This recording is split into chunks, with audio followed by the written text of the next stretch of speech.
mulai. Gimana, Bang? Ya, Bang Ijong gimana kabarnya, Bang?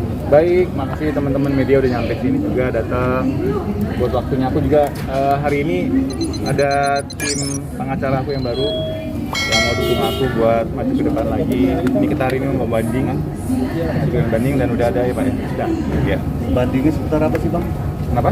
Banding tentang apa, Jong? Seputar apa tentang? Ya banding kan hak aku kemarin dikasih sama hakim. Ya banding aja. Banding Materi apa, Bang? nggak Si sesuai yang gitu. yang jadi keberatan tidak terimanya tidak terima Boleh, keberatan apa, Jong? Ini Pak Dodi. Baiklah, terima kasih Jong sebagai klien saya. Alhamdulillah beliau memberikan kuasa kepada saya dalam kapasitas saya sebagai pemohon banding. Banding sudah kita ajukan per tanggal 25 Februari dan hari ini kita untuk memastikan kepada Pengadilan Agama Jakarta Selatan kapan batas waktu kami untuk mengajukan memori banding. Jadi setelah ini nanti kami diberikan waktu 14 hari sejak pengajuan permohonan akta banding itu, kami mengajukan memori banding. Memori banding itu adalah semua apa yang menjadi hal-hal yang tidak kesesuaian dengan hati klien saya atau Pak Ijong dalam hal ini, dia dapat mengemukakan dalam memori itu. Memori itu adalah satu hak daripada klien dalam posisi dalam hal ini adalah dahulu tergugat, sekarang menjadi pembanding. Sudah diajukan apa belum sih, Bang? Permohonan memori banding sudah kami ajukan per tanggal 25 Februari. Itu dalam arti kata diajukannya sudah diterima oleh Pengadilan Agama dengan bukti otentik akta permohonan banding.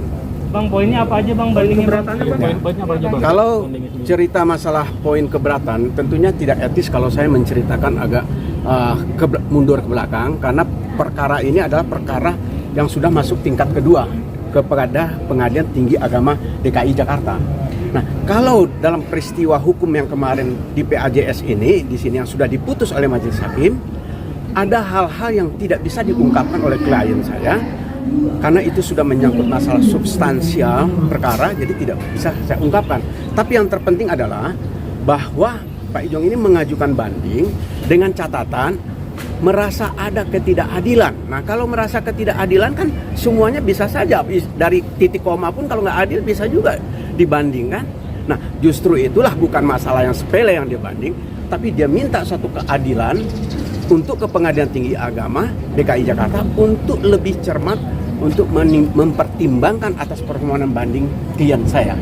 Itu kira-kira. Bang Ijong, kemarin Om Benny mengatakan kalau keberatan atau bandingnya Bang Ijong ini karena tuntutan harga yang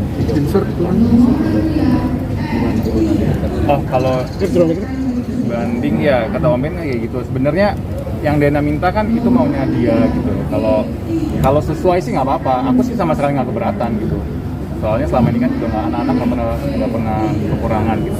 Tapi kalau nggak sesuai ya bisa dipikir aja sendiri gitu. Makanya ini kita mau cari jalan tengah biar sesuai gitu. Karena yang diajukan itu ngada-ngada. Artinya 30 juta keberatan, Jong? Kenapa? 30 juta Kan keberatan. aku bilang tadi nggak keberatan. Asal sesuai aja mas. Gitu. Uang sekolah anak berapa sih? Bang, ada juga kata Om Ben kemarin soal hak asuh juga. Bang Ijong ada merasa keberatan juga. Oke, sebelum dijelaskan langsung sama Bapak Hukum aku. Jadi sebenarnya kan dari awal Dena mintanya itu hak wali. Sedangkan hak perwalian itu otomatis jatuh sama papanya gitu loh. Yang Dena minta bukan hak asuh gitu. Ya Pak, gimana terusnya Pak? Boleh saya kembalikan kita karena posisi banding ini sudah masuk ke hukum beracara, tentunya saya akan mengembalikan proporsi perkara ini kepada hukum beracara. Kalau kita sama-sama ketahui bahwa sejak awal permohonan gugatan yang diajukan oleh istrinya Ijong, di situ mengatakan selaku belum karena belum diputus oleh pengadilan, ini banding. Artinya belum ingkrah perkaranya ya. Berarti bukan istrinya, masih istrinya tapi belum ingkrah perkaranya. Nah, dengan demikian saya sampaikan kalau misalnya dalam gugatannya istrinya Ijong meminta hak perwalian yang disampaikan oleh klien saya tadi, perwalian itu adalah di mana seorang ayah mempunyai hak wali terhadap anak-anaknya. Apabila kedua orang tuanya tidak ada, maka dapat ditarik perwaliannya kepada om dan tantenya. Nah, sekarang perwalian itu dalam hukum beracara di pengadilan agama, yang ada itu adalah meminta hak hadonah atau hak pengasuhan. Itu jelas diatur dalam pasal 105 huruf A kompilasi hukum Islam. Apabila terjadi perceraian, maka anak yang belum mumaiz, maka hadonah itu ada pada ibunya. Tapi tidak serta-merta langsung kepada ibunya, dilihat dulu oleh majelis, ditinjau dulu, dilihat lagi apakah ibunya pantas untuk mengasuh. Nah, inilah yang harus dicermati oleh majelis hakim. Nah, justru karena di sini ditetapkan permintaannya dalam gugatan dan dalam repliknya juga ya, mengajukan perwalian, tidak dirubah sama sekali. Tapi tiba-tiba dalam amarnya mengatakan hak hadonah kepada ibunya. Disinilah klien saya merasa ini ada hal-hal yang kurang sepaham di hatinya, karena beliau juga merasa membaca atau mengetahui dari orang lain. Rule of the game-nya juga jelas kepada siapa yang memohon dan kepada siapa itu. Karena ini perwalian dia minta. Itu saja poinnya ya. Tapi Bang, kan masih satu rumah, kata Mbak Den. Masih. Kenapa sih yang jadi permasalahan, Pak? Maksudnya permasalahan apa? Ya kan masih satu rumah, artinya kan hak asuh bisa bareng-bareng gitu. Oh, hak asuh pasti akan bersama nantinya gitu. Mau gimana pun juga anak-anak tetap akan sama aku dan Dona gitu. Kalau satu rumah enggak sih, rumah itu rumah aku gitu loh. Dari dulu juga apapun 100% penghasilan dari aku gitu kan. Jadi ini juga kita lagi tahap untuk pindah-pindah juga gitu. Kabarnya mau dijual, Bang. Kenapa? Kabarnya mau dijual, benar. Mau dijual ya. Kan dia minta gue nukin, dikasih aja. Bang Ijong, soal Dina yang ngarah kan kemarin maaf yang Bang Ijong ketemu teman perempuan tuh sambil bawa anak-anak tuh ini bisa dikasih. Oh, apa? Sebenarnya katanya nggak usah dikomen, cuman gini.